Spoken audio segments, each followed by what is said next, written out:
All right, are you guys ready? This is a Would You Rather. Ooh. Would you rather start your life over while retaining all the knowledge and skills you have from now on, or have $1 million to spend every year but not earn more than that? So you get $1 million a year as you're spending money, or start your life over with all the knowledge and skills. Start it over. Yeah, you can make a lot more if you started over, even just by remembering shit that's happened.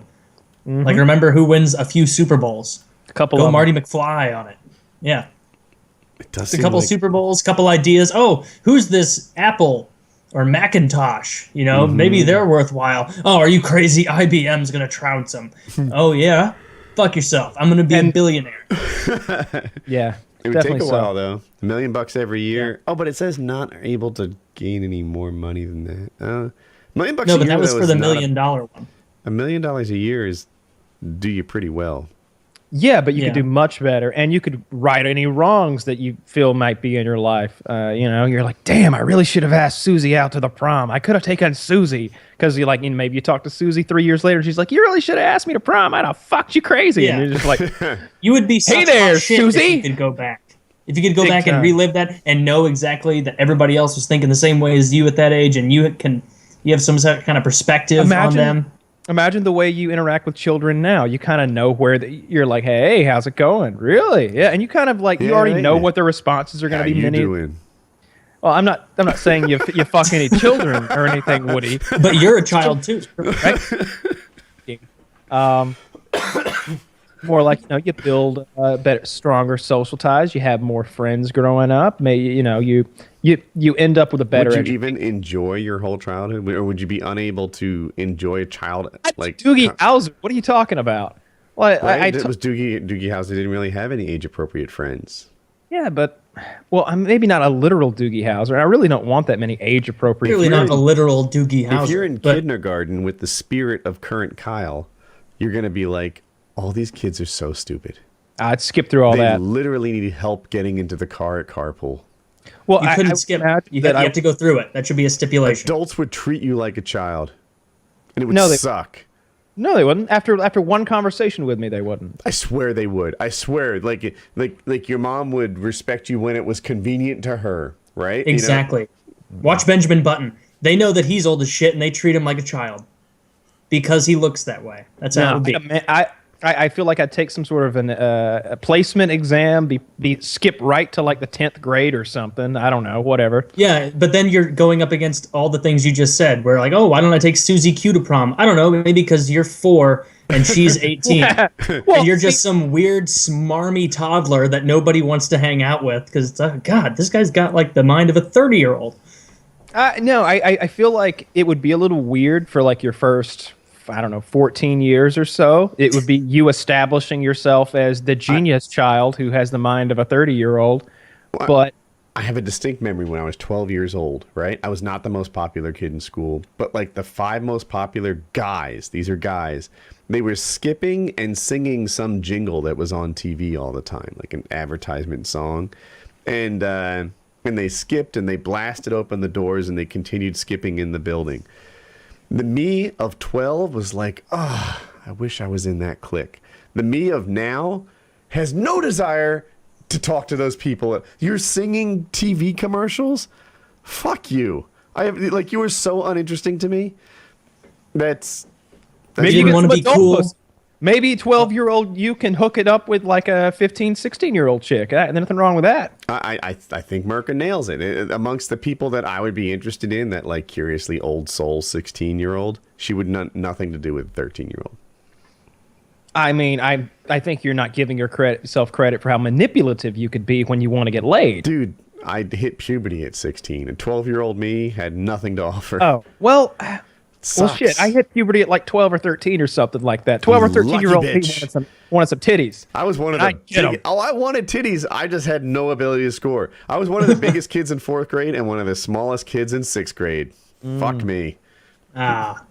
So what would you, Kyle? You're going with relive your life. I'm going to say definitely. relive your life, even though I would be worried, like, because part of how my understanding of it is that you wouldn't get to pop out of the womb and be like, hey, y'all, let me tell you all the things I know. Like, I thought you'd have to suffer through being like like only having the speech capabilities of a 5-year-old. Nope. But I think you knowing still all that regain shit. your motor skills, I right? think Like you're- I think in your first year, you're probably learning to walk, learning to do all these things. You might be a quick learner. Maybe you walk at 6 months, faster than most kids. But No, I imagine that it's everything that's contained in here is transplanted into baby me, and I pop out like Who's Talking? You know that old John Travolta movie? I was like, what the fuck's going on here? Ew! God, Mom, that was rough, huh? You weren't exaggerating when I was growing up. Jesus. You told me that story 15 times, but when I really think of, oh, God, and everybody's just like, ah, holy shit, demon, I want you to baby! be fully cognizant and like scared and horrified while in the womb. Right? Like the moment of God. conception, you have 9 years it'd of be sensory awful. deprivation. It'd be terrible. When I was being born, the umbilical cord was wrapped around my neck, so I was sort of stillborn. I was born and I wasn't breathing. My heart was beating, I suppose, but I wasn't breathing. And I was all blue. So I'd be like in the womb, like I know it's coming, or maybe I'd just like unwrap the fucking thing. And, Yeah, like, right? You just handle that shit channel yourself. like tighten there to channel move my around. way out. I don't know how that would work, but I would definitely want to start over for Feel all like of you the were obvious drowning reasons. for 9 months. That'd be horrible. You can breathe. You can breathe liquid when you're. Don't when you're I feel like you're drowning. Like Who would want to be cognizant in the womb? It's just knowing black. everything you know in your head. It's just blackness. You go crazy. It'd be like being in a coma. You'd be listening. You'd be You like, could be listening. Yeah. To your dad fucking your mom. Yeah, that'd be good for your. There's a reason that your memories don't develop that early. There's a no, lot it of doesn't shit. bother you. Trust me. Woody, your mother could be listening right now. I'm sure she is. Mom, I heard you. That would be But great. Woody, are you going with the $1 million or the? I don't know, man. So you get $1 million every year from birth. That I would be such a cunt growing up with that. Like like my whole sense of like money and I don't know. I just feel like if I grew up earning $1 million every year, I'd be a dick. I probably think so. so. I wonder if I'm a dick now. Like A little. I'm a little, right? Like, so here's the thing. I value people on how they treat people below them. Below them is not the term I want to use, but go with it, right? Like how they treat waiters and service staff and stuff like that. Inferiors. Yeah, there you go. That's what I meant to say, right? So because of that, I kind of go out of my way to like I tip well because I can. I'm nice, etc. Having said that, I don't suffer fools well at all. Like, today I was calling Time Warner, so I got my first bill at the new house for my cable, and it had the cable modem charge on there, but I bought my own cable modem, so I had to call them and have it fixed. Anyway, something about customer support people will often take like 3 or 4 minutes to say goodbye.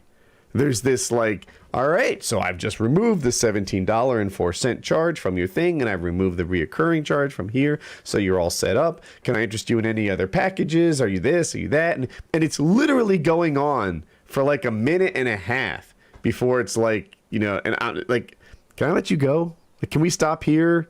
Like, I have no I've now. noticed that. Customer service people don't deserve anything from us. They get the worst from me. I've literally screamed and called them a cunt on the phone before. I don't like customer service people in the way.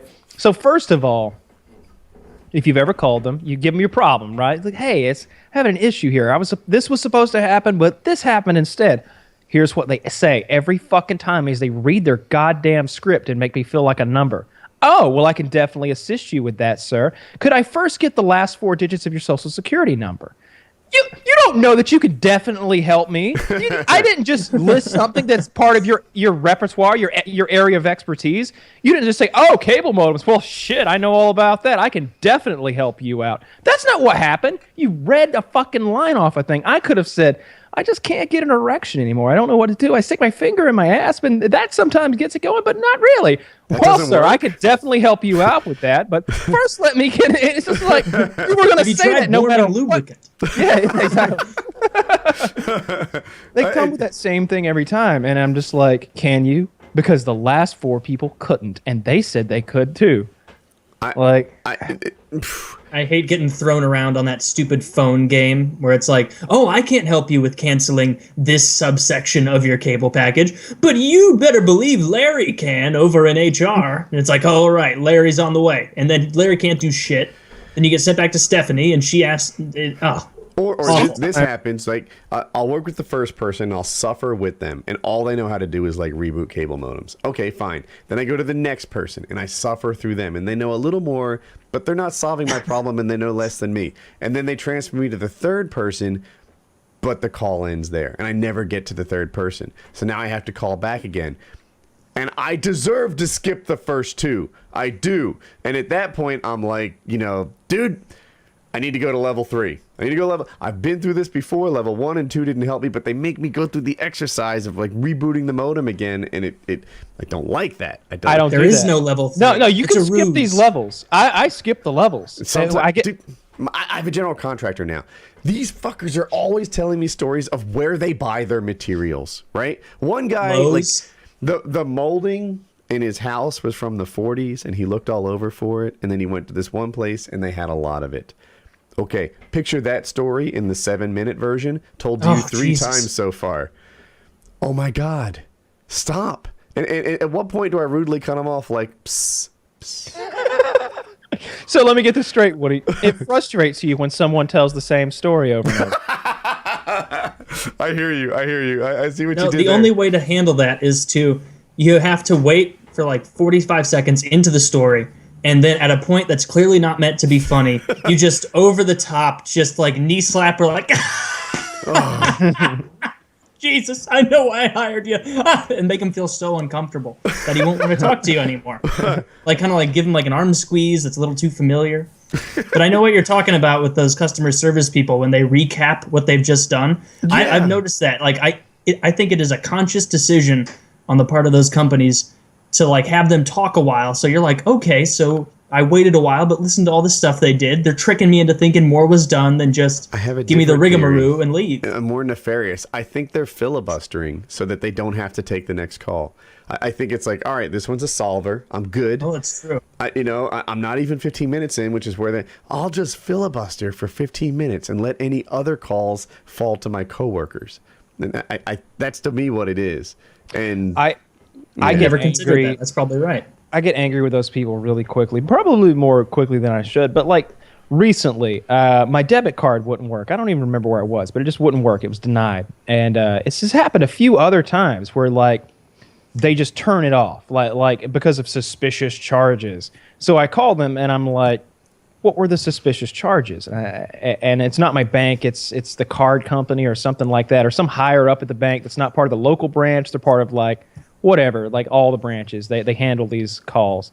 And she's like, well, must have been some suspicious activity on there. And I was like, well, what were the 2 purchases?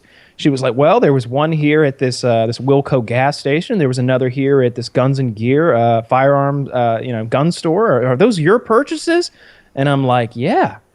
She's like, oh, well, they must have seen those as suspicious. And I was like, oh, so the gas station next to my house that I go to 3 times a week, and the gun store that I've spent like 40 fucking grand at over the last 3 years, those were the suspicious purchases? Those ones?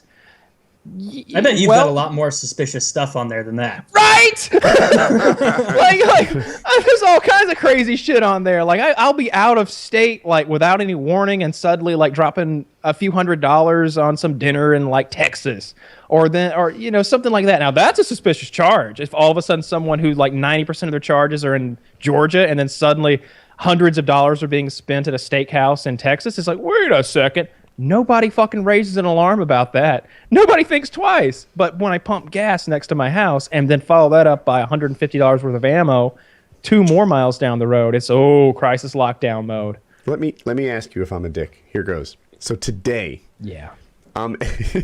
he already knows. Today I'm at I'm trying to buy a lock for the master bedroom doors. Now these are double doors that open. So most locking solutions depend on like one being a jamb and the other being a door, right? It fixes on this. Mm-hmm. But when they both swing open, most locking solutions don't work. Mm-hmm. You follow? So, this is regular, it would just not work. So I go to a locksmith, and on Google Maps, they said they sold all kinds of locks and such. And the building was large. So I going in there, I thought there was going to be like some kind of showroom. But they had tons of workbenches and stuff. But just the same, I'm there, and I explained the problem to them. And both the doors are 24 inches, so it opens wide at 48, But at 24 by itself, I'm like going through sideways. So I want a solution where I kind of unlock both at the same time and can walk through 2 doors.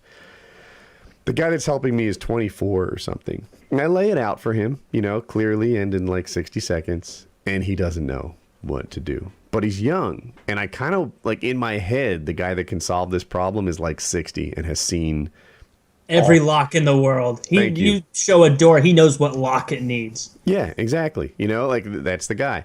And this guy has no idea. And he just starts like making shit up, right? And which is the worst thing you can do. You can admit incompetence. I'm fine with that. I'm incompetent in lots of areas. You can go get help.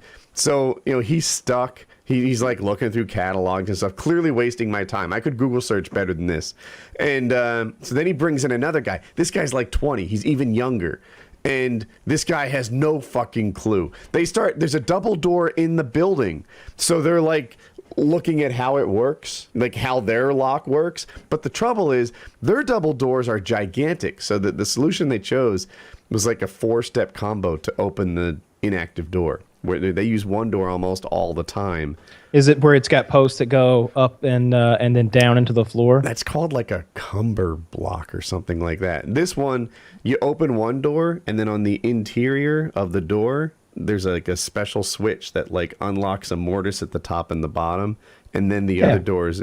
But it's not on the surface mount like you're talking about. It's built into the side. Into the jamb of the door, sort of. Yeah, that's how my parents' French doors are. Okay. So, and that works fine if you have. But that doesn't work for what you have. If one of the doors is all you use most of the time, that's a fine solution. But on a 24-inch door, like a full-size man would almost have to turn sideways. So, but there's no confidence in here that like these guys are going to solve it, because they're literally walking around the building for door examples on what might work. And then they bring another guy in, and I swear he looks 16 years old. And again, and I even said, like, are there any like grown-ups that work here that maybe have seen more locks? And they just kept getting younger. And I left, and Jackie's like, he's like, anyone would have been frustrated there, but you don't suffer fools, like, ever. and I guess I can understand the frustration there. I've been through stuff like that, where like the person I'm dealing with clearly knows less than I do, and that really frustrates me. It's like, this is supposed to be what you do. You should know how many pounds of black powder I can buy, because I sure as fuck do. I know exactly how many pounds I can buy. Why don't you person who sells black powder? Like, maybe it's because you're a stupid fucking cunt and they should have hired a man. And that's only half it. That's only half it. It's okay to be bad. Like, I'll even get that. Just stop pretending to be good. You're wasting all of our time, right? If this stupid cunt in your example was like, I don't know, I got to get my partner, he'll know. Then that'd be a thing. But instead he's like, oh, sure, I can help you. Whipping out catalogs of like exterior locks. There were fucking safes he's looking at. He's looking at safes for examples. Yeah, right? Like safe locks. And he's like, nah. Jackie, you ready to get busy? Well, hand me my stethoscope. We're about to go into the bedroom. Yeah, it's just, fuck. It just like with the Carpenters, like, you can be bad. I get that. I make mistakes. It happens. It's cool. Just don't sit there and pretend it's all cool. You didn't actually call them. You didn't say, like, I need a grown up here for real, did you? I think I actually used the word grown up. Because if you actually use the word grown up, then that is dickish. Well, they were really incompetent. I think I've been like, is there someone like this maybe older, with more experience? I might have maybe said older. Something like this, like, because you don't know what the fuck you're talking about. I might have said older, or that isn't a kid or something. Like, it was a little dickish. Did you bend over and put your hands on your knees and go, I'm going to need to talk to somebody a little older. Like, just do that. I wish I had. I got smacked. Yeah, I have a lock problem, and it's making me sad. But dude, so we ended up going to a hardware store, and another guy. 2 issues. 1, he didn't know what he was doing, and 2, he was completely unenthusiastic. I'm like, hey man, here's my deal. I got these doors. They both swing open, kind of like a French door, but it's interior and it's narrow. So what I want is ability to lock them, because it's a bedroom door, wink, wink, but I want to open 2 at one time. And he's just like, he doesn't know what he's doing, and he has no enthusiasm for the problem solving and whatever. Eventually, He says, "Oh, I think that other guy was working, with your contractor on this. I'll get him." He comes in. He's bald on top. He's got gray hair and that like male pattern baldness horseshoe thing going on. And he's amazing. He's amazing. He starts like, oh yeah, what you need is an automatic flush trim mount, lock, and then that one will cause the inactive door concept I hadn't even heard of, the active and inactive doors to function like a jam. Then you can have any lock you want. And we're going through these different things. And at one point, I'm like, you know everything about locks. And he's like, yes. And I'm sure you know a lot about your job too. I'm like, I do. That's a good point. Like, yeah, if you were to talk to me about computers, you might be quite surprised how much I picked up over the last 20 some years. And it was a pleasure. He was really competent, and we every we now and then solved you it. run into a professional, and it's great. Yeah, but I don't suffer fools well, and I worry that I'm a dick. You can be a dick sometimes, but you're usually a dick to people that really don't matter that much, like cab drivers and